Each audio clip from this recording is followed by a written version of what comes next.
Saudara sekalian yang kekasih dalam Tuhan Yesus Kristus, seandainya manusia tidak menerima hembusan nafas Allah,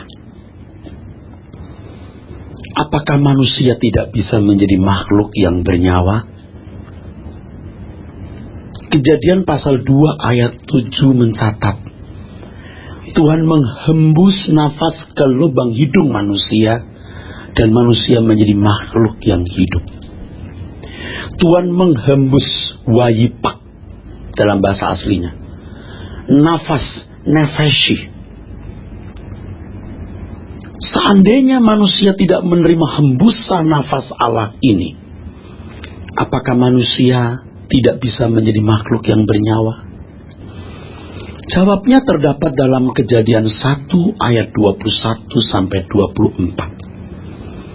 Ternyata dalam Kejadian pasal 1 ayat 21 sampai 24 itu,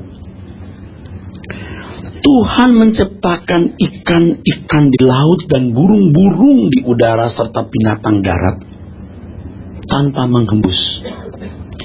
Tanpa menghembuskan nafasnya. Dan mereka menjadi makhluk hidup yang bernyawa. Dengan demikian, logikanya dapat disimpulkan bahwa seandainya manusia tidak menerima hembusan nafas Allah, manusia tetap bisa menjadi makhluk yang bernyawa. Nah, masalahnya apa fungsi hembusan nafas Allah itu? Dulu saya memahami hembusan nafas Allah itu sebagai roh yang menghidupkan. Dan roh saya pahami sebagai unsur yang menghidupkan makhluk. Kemudian ketika seorang, atau saya kira lebih dari satu orang bertanya kepada saya, Pak, binatang itu punya roh enggak? Nah, di situ saya mengalami kesulitan.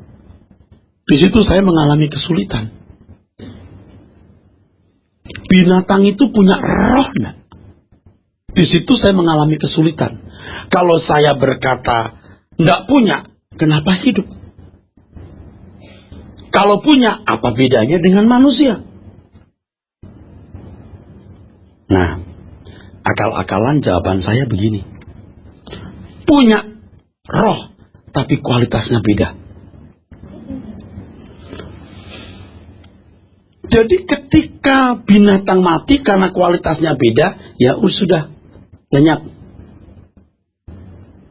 Itu jawaban yang tidak tepat. Jawaban yang tepat, binatang tidak punya roh. Binatang punya nyawa, sehingga disebut sebagai makhluk yang hidup. Seandainya manusia tidak menerima hembusan nafas Allah, tetap bisa hidup sebagai makhluk yang bernyawa. Tentu di situ faktanya ada binatang yang cantik dan binatang yang ganteng, dan mungkin akalnya lebih tinggi, lebih cerdas. Kan setiap hewan punya kecerdasan yang berbeda. Dan seandainya Tuhan tidak menghembuskan nafas, manusia tetap menjadi makhluk yang bernyawa, saudara. Tetap menjadi makhluk yang bernyawa. Bisa memiliki satu kecerdasan, bukan tidak mungkin. Pertanyaannya, apa fungsi hembusan itu? Apa fungsi hembusan nafas Allah itu? Wayipak nefeshi. Hembusan nafas itu. Kalau saya menghembuskan udara, saya perlu menarik oksigen dulu. Kalau Tuhan yang menghembuskan nafas, Tuhan tidak perlu menarik oksigen. Itu berarti ada sesuatu dari Allah, sesuatu dari dalam Tuhan yang keluar. Inilah yang disebut sebagai roh dari Allah. Bukan roh Allah, roh dari Allah. Pengkhotbah pasal 12 ayat yang ke-7, Alkitab berkata, debu kembali menjadi tanah seperti semula, dan roh kembali kepada Allah yang mengaruniakannya atau yang memberi. Roh kembali kepada Allah, kembali. Dalam bahasa aslinya terjemahan dari kata syub. Syub berarti kembali ke asal. Oleh penjelasan ini, Bapak Ibu Saudaraku sekalian, maka kita mengerti apa yang dimaksud oleh kitab Ibrani bahwa Allah disebut Bapa segala roh. Ibrani 12 ayat 9 dikatakan bahwa Dia Bapa segala roh. Ada satu rumus yang harus saudara ingat dan catat terus. Ada rumus yang saudara catat terus. Ini kunci. Bahwa tidak ada roh yang keluar dari sumber lain kecuali dari Tuhan semesta alam. Bapa segala roh. Jadi segala roh yang ada dalam kenyataan hidup baik di bumi maupun alam lain itu berasal dari Bapa, termasuk Lucifer. Lucifer yang tadinya adalah makhluk surgawi untuk melayani Bapa, jatuh menjadi malaikat jahat. Malaikat-malaikat dikatakan dalam kitab Ibrani sebagai roh-roh yang melayani manusia. Itu roh dari Allah. Ada Allah Bapa bersama dengan Tuhan Yesus, dan Tuhan Yesus sendiri mengatakan, aku datang dari Bapa. Ada malaikat-malaikat. Di antara malaikat-malaikat ini ada penghulu-penghulunya. Ada malak Yahweh. Ini roh-roh yang dari Allah. Dan manusia punya roh dari Allah. Di sini saudaraku sekalian, manusia adalah makhluk yang luar biasa. Makhluk yang dahsyat. Dan nilai daripada kedahsyatan, kemuliaan, nilai tinggi manusia itu terletak pada bahwa di dalam dirinya ada roh dari Allah. Pertanyaan yang tadi saya katakan belum selesai. Apa fungsinya roh itu? Kalau saya katakan, oh itu unsur kehidupan, binatang punya roh nggak? Enggak. Kok bisa hidup? Masalah kan? Roh dari Allah itu diberikan kepada manusia, memampukan manusia berpikir seperti Tuhan, berperasaan seperti Tuhan, berkehendak sesuai kehendak Tuhan, kemampuan untuk melakukan apa saja yang Tuhan kehendaki. Roh itu penurut. Tapi daging lemah, daging tidak mau nurut, itu masalah. Dan saya sudah pernah menjelaskan ini. Saudaraku, roh itu, roh dari Allah di dalam diri manusia itu punya kemampuan untuk membuat manusia bisa berperilaku, bermoral, beretika Tuhan. Itu hebatnya.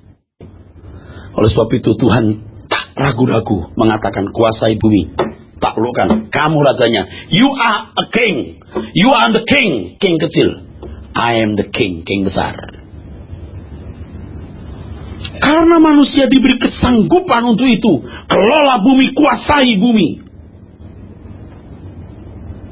Nah, ini kunci penting bahwa tidak ada roh yang berasal dari pribadi lain. Semua roh berasal dari Bapa di surga, termasuk Lucifer yang tadinya adalah makhluk surgawi untuk melayani Bapa. Tetapi saudara, kejatuhan manusia dalam dosa membuat roh dari Allah yang mestinya menguasai, mendominasi kehidupan menjadi lemah. Nanti kita baca dalam firman Tuhan, menjadi mati. Dan ini yang paling mengerikan. Kedagingan yang menguasai kehidupan. Di Kejadian pasal 3 ayat 4 dan 5. Perhatikan bagaimana setan berhasil menjatuhkan manusia untuk berkeadaan seperti dirinya. Kejadian pasal 3 ayat 4 dan 5. Tetapi ular itu berkata kepada perempuan itu, "Sekali-kali kamu tidak akan mati, tetapi Allah mengetahui bahwa pada waktu kamu memakannya, matamu akan terbuka, dan kamu akan menjadi seperti Allah, tahu tentang yang baik dan yang jahat." Saudara, setan itu ucapannya nggak semua salah loh, ada benarnya. Yang namanya dusta itu nggak semuanya salah, ada sebagian benar. Yang namanya imitasi pasti mirip aslinya. Kalau saya disuruh membedakan jam mahal, merek A misalnya, yang harganya bisa sampai 0,5 miliar, 500 juta, yang bertatakan berlian itu, atau itu mungkin berlebihan, yang harganya 80 juta misalnya, atau 40 juta lah. Banyak yang palsu mirip asli. Kalau saya disuruh membedakan, Pak, mana yang asli mana palsu, saya tidak bisa. Kenapa? Karena saya tidak pernah pakai jam merek itu. Bagaimana saya bisa membedakan? Kalau saya disuruh membedakan ini berlian asli atau berlian palsu, silikon atau berlian, saya tidak bisa bedakan karena saya bukan tukang berlian. Nah, ketika iblis berkata kamu seperti Allah, itu sebenarnya tidak salah, itu benar. Tahu apa yang baik dan jahat, itu benar, tidak salah. Bedanya, kalau Allah tahu apa yang baik dan jahat, tidak melakukan apa yang jahat. Tapi manusia tahu apa yang baik dan jahat, melakukan apa yang jahat, dan tidak mampu berbuat apa yang baik. Itu yang disembunyikan iblis. Sehingga kecenderungan berbuat dosa, yang Martin Luther reformator besar itu berkata, non posse non picare, manusia kecenderungannya melawan kehendak Tuhan. Roh penurut Tuhan, daging itu lemah, tidak menurut. Nah, daging yang memberontak ini, yang punya unsur dari tanah ini, menguasai kehidupan. Itu rusaknya manusia. Memang menjadi seperti Allah, tidak salah. Tetapi ini yang iblis sembunyikan. Kalau Allah tahu apa yang baik dan jahat, tidak melakukan apa yang jahat. Tetapi manusia tahu apa yang baik dan jahat, melakukan apa yang jahat. Nah, manusia rohnya mati. Ini yang dikatakan dalam Roma 7 ayat 14. Terjual di bawah kuasa dosa. Manusia terjual di bawah kuasa dosa. Setiap orang yang lahir dari perempuan mewarisi yang disebut sinful nature, kodrat dosa. Roma pasal 7 ayat 14. Sebab kita tahu bahwa hukum Taurat adalah rohani. Hukum Tuhan itu baik. Terus? Tetapi aku bersifat daging. Terjual di bawah kuasa dosa. Ya, terjual di bawah kuasa dosa. Paulus menyebut ini atau keadaan ini sebagai telah mati. Efesus 2 ayat 1. Telah mati. Coba kita baca. Efesus 2 ayat 1. Kamu dahulu sudah mati karena pelanggaran-pelanggaran dan dosa-dosamu. Apanya yang mati, saudara? Apanya yang mati? Nah, di dalam bagian lain di Alkitab, tentu kita akan membaca ayat itu di lain kesempatan secara lengkap. Dikatakan bahwa roh Allah yang menghidupkan Tuhan Yesus Kristus juga menghidupkan kamu. Apanya yang dihidupkan? Kamu dahulu mati, sekarang hidup. Apanya yang hidup? Ini rahasia kehidupan. Yang dibangkitkan, yang dihidupkan itu roh. Roh yang tadi lemah, tak berdaya, tak mampu mendominasi, menguasai kehidupan, dihidupkan. Kalau dalam Yohanes pasal 1 ayat 12-13 digunakan penjelasan sebagai diperanakkan oleh Allah. Diberi kuasa supaya menjadi anak Allah. Itu dihidupkan kembali. Tetapi saudara, apakah otomatis langsung roh itu bisa menguasai kehidupan? Tidak. mungkin menggunakan kata atau kalimat yang agak membingungkan atau agak asing kedengaran, tapi Alkitab menggunakan kata itu. Roh itu harus didewasakan atau disempurnakan. Coba kita lihat Ibrani 12 ayat 23. Di dalam Ibrani 12 ayat 23 ada satu kalimat, yaitu roh orang benar yang telah menjadi sempurna. Itu kalau salah-salah tafsir, dia pikir setelah mati dicuci dulu baru masuk surga. Alkitab tidak pernah mengajarkan ada pertobatan penyucian setelah kematian, ya. Coba kita baca. Dan kepada jemaat anak-anak sulung yang namanya terdaftar di sorga, dan kepada Allah yang menghakimi semua orang, dan kepada roh-roh orang-orang benar yang telah menjadi sempurna, dan kepada Yesus pengantara perjanjian baru. Oke, saya cuma mau memungut kata roh orang benar yang menjadi sempurna. Saudara, didebatkan dalam khasanah para teolog. Sebenarnya Adam dan Hawa sebelum jatuh dalam dosa itu suci atau nggak suci? Kalau dikatakan nggak suci, nggak bisa, karena tidak jatuh dalam dosa. Sebelum jatuh dalam dosa loh, ya. Kalau dikatakan suci, apa ukuran sucinya? Orang dia tidak tahu apa yang baik dan buruk. Oleh sebab itu ada teolog yang mengatakan suci enggak, tidak suci enggak, tapi innocent. Innocent. Pertanyaannya, apakah Adam dan Hawa begitu diciptakan lalu jadi cerdas? Sempurna seperti Allah? Apakah juga mengalami proses pendewasaan? Misteri. Simpen dulu, tidak usah dijawab. Tapi saya bawa saudara kepada proses pendewasaan Tuhan Yesus.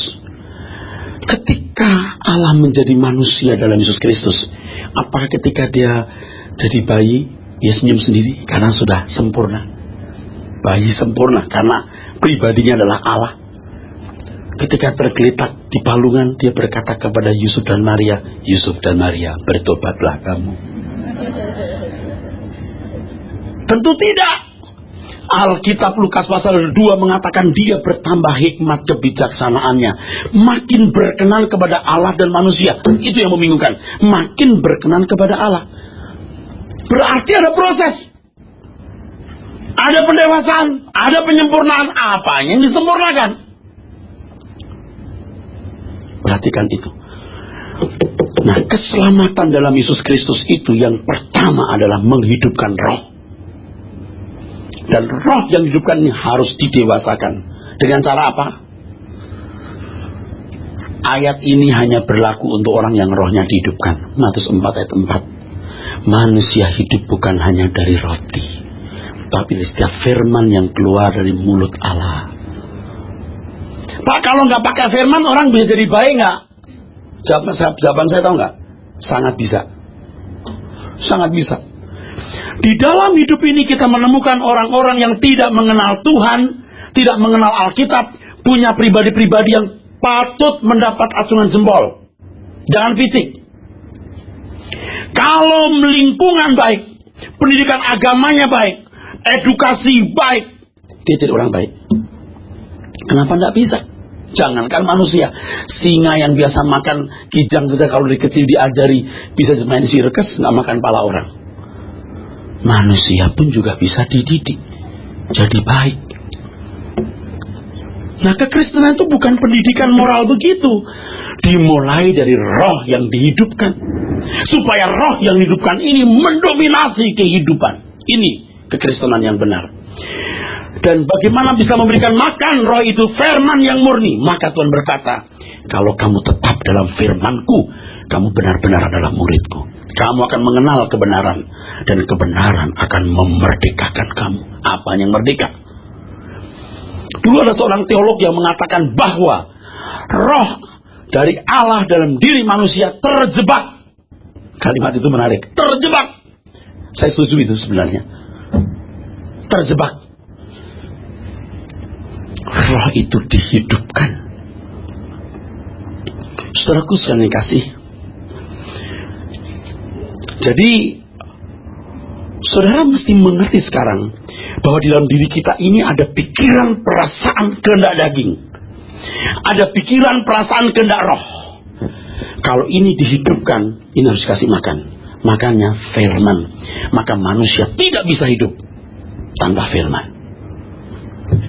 3,5 tahun Tuhan memberikan firman. Itu yang membuat roh manusia kuat. Bukan pendidikan budi pekerti. Saya beritahu ya, Anda akan ketemu orang-orang baik, orang-orang santun, bahkan kelihatan rohani, tapi tidak ilahi. Karena bukan rohnya yang dihidupkan. Dan jangan heran kalau ada pendeta bisa baik, sopan, santun, tapi tidak pernah lahir baru. Apa sulitnya jadi rohaniwan? Tidak sulit.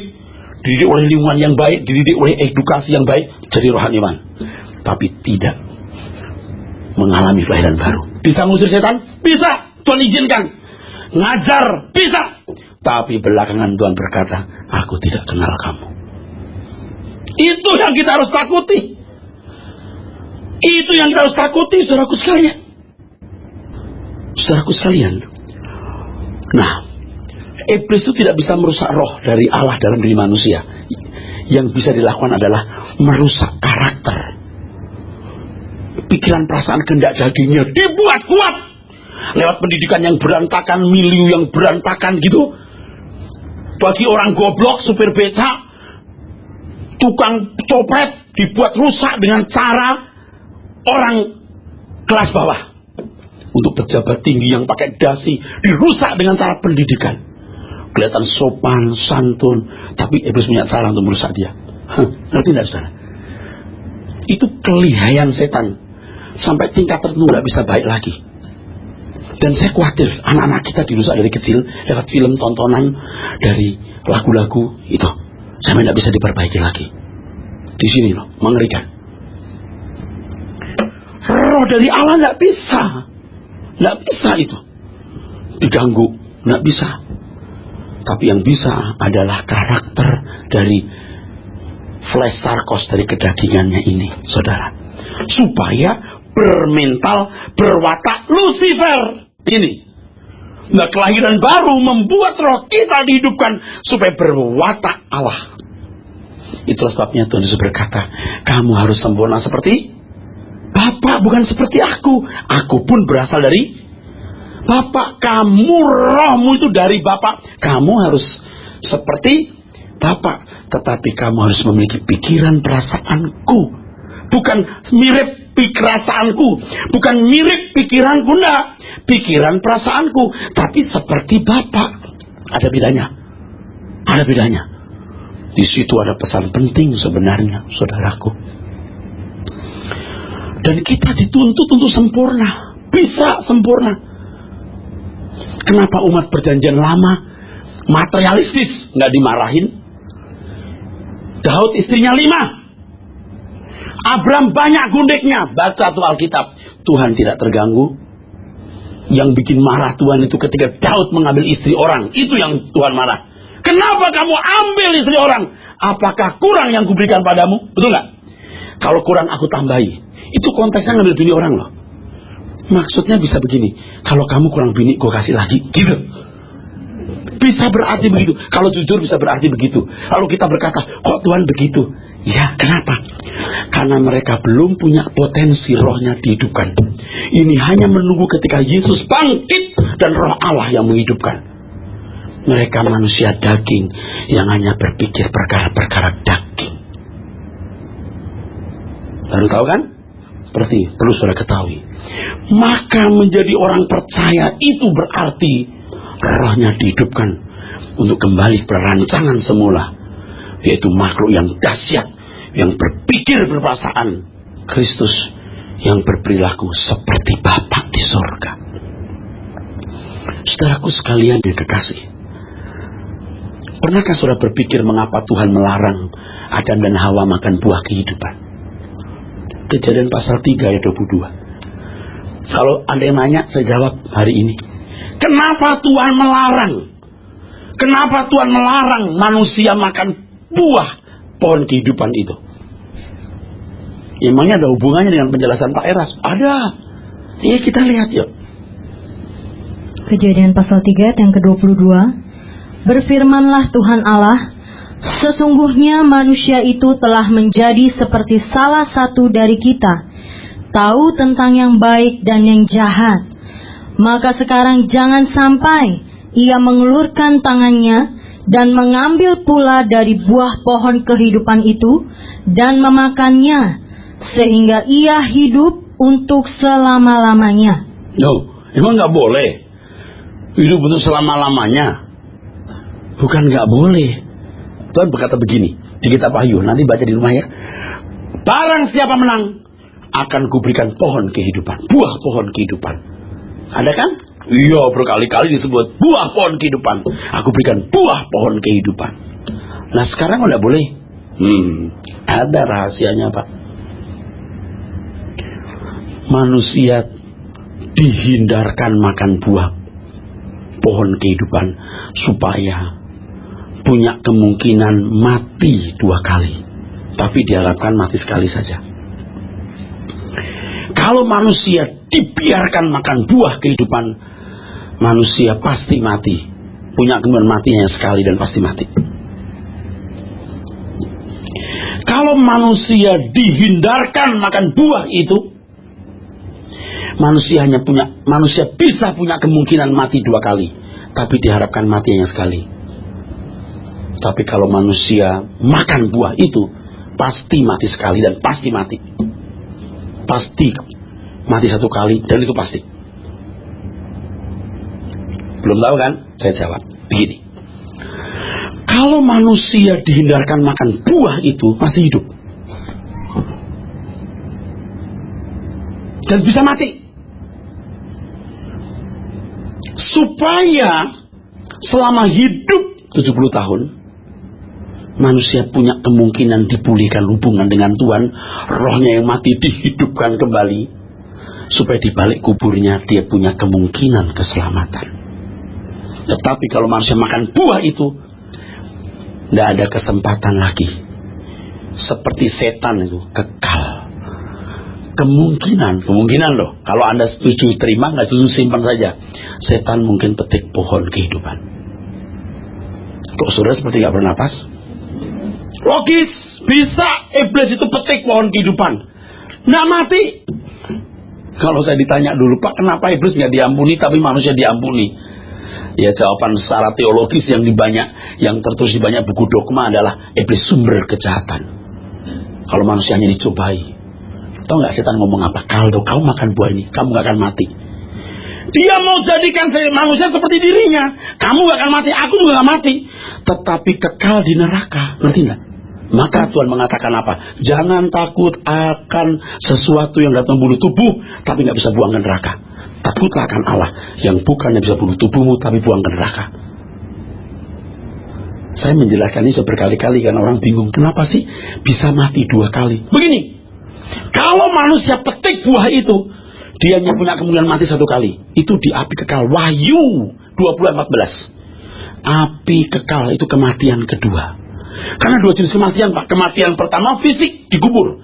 Kematian kedua dibuang ke neraka. Kalau manusia petik buah itu kekal, tidak ada kesempatan untuk hidup, bertobat, membenahi diri. Langsung api kekal.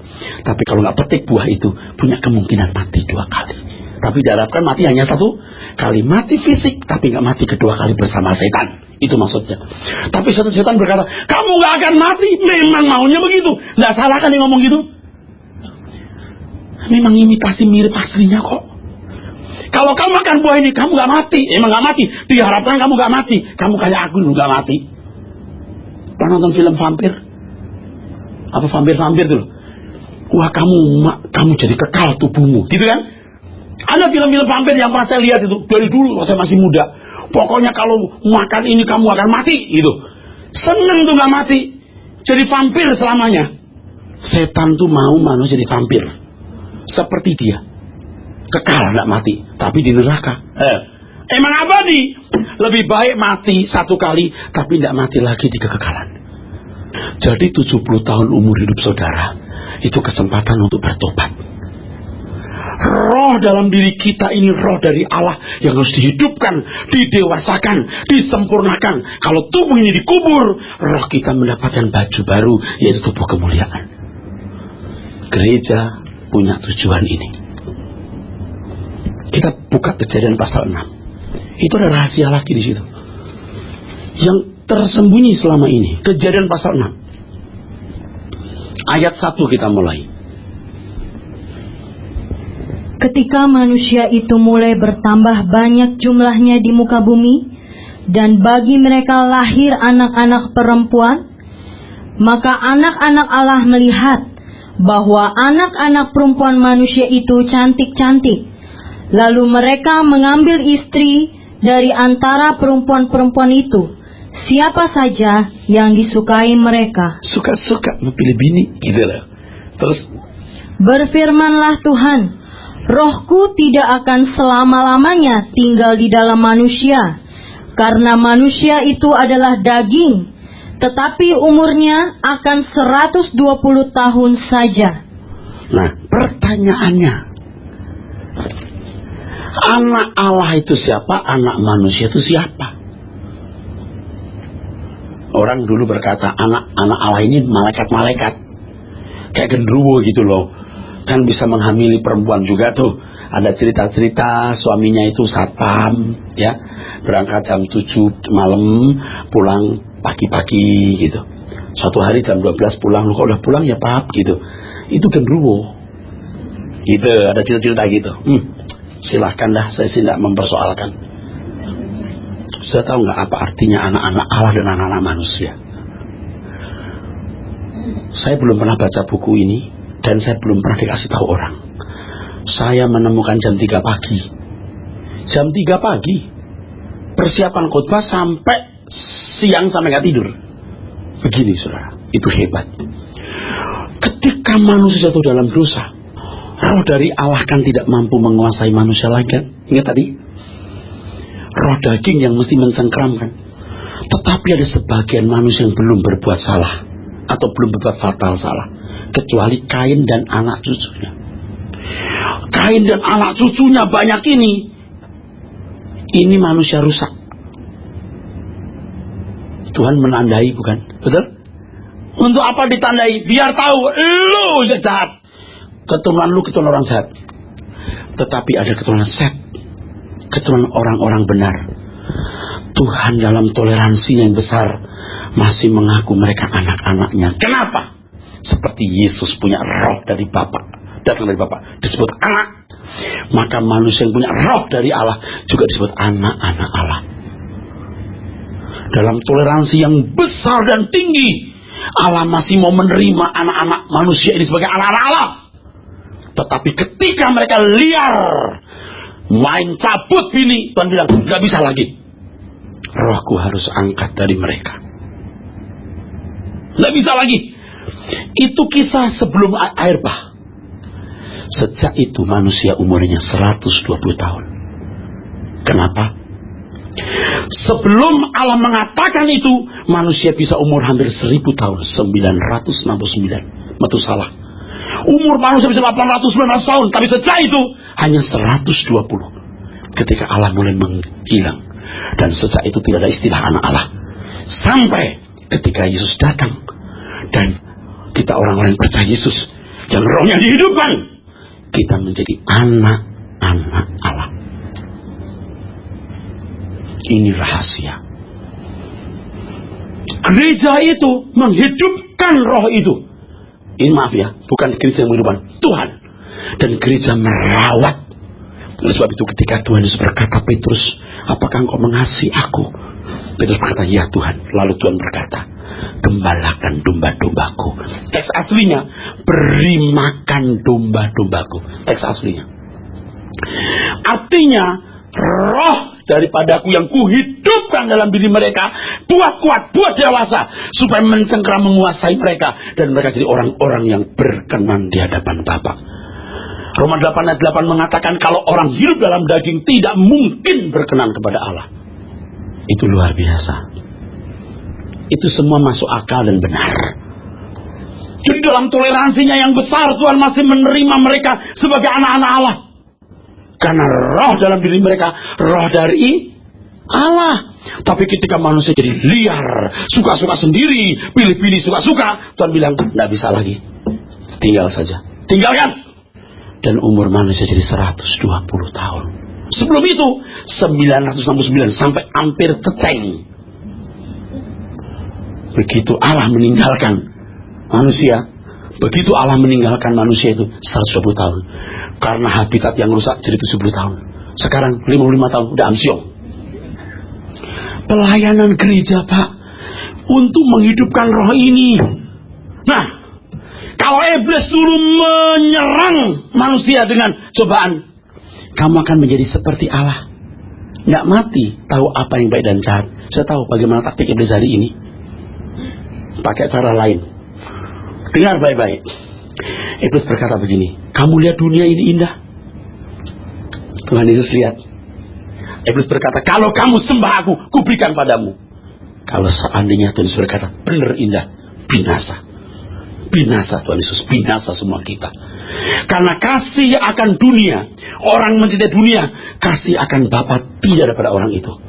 Satu-satunya yang paling merusak, yang buat roh tidak bisa tumbuh adalah materialisme. Oleh sebab itu dalam kitab Wahyu, yang paling dahsyat di akhir zaman adalah pelacur jablay. Bukan pelacur seks atau fisik, percintaan dunia, di mana para raja-raja, penguasa, pembesar-pembesar, pejabat-pejabat berzina dengannya, artinya materialistis. Dan itu membuat tidak bisa tumbuh ke depan iman. Tuhan mengatakan apa? Kamu ikut aku, jual segala milikmu, bagikan kepada orang miskin, datang kembali ikutlah aku. Nggak bisa dong Tuhan, ya udah kalau nggak mau. Lebih mudah seekor unta masuk lubang jarum daripada orang kaya. Kalau kamu untanya, lubang jarum hanya cukup untuk unta yang jongkok. Kamu jongkok saja, jangan materialisme. Itu pun kamu gak bisa masuk. Tapi didorong, dan roh Allah yang mendorong kamu untuk sempurna. Asal kamu tidak materialistis saja. Maka Tuhan berkata, orang yang tidak setia dalam hal mamon, yang tidak jujur, masih matre, tidak akan mengerti kebenaran. Cinta uang akar segala kejahatan. Semua benar itu. Cintakan uang akar segala kejahatan. Materialisme itu perkara kecil. Kalau soal itu nggak benar, yang lain pasti nggak benar.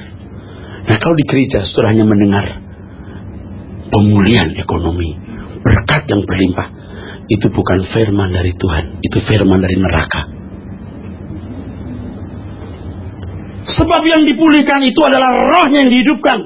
Kalau roh dihidupkan, pasti orang jadi rajin kerja, baik, jujur, dan pasti diberkati Tuhan. Tidak usah nunggu didoakan orang lain. Tapi sudah lihat betapa rusaknya gereja hari ini.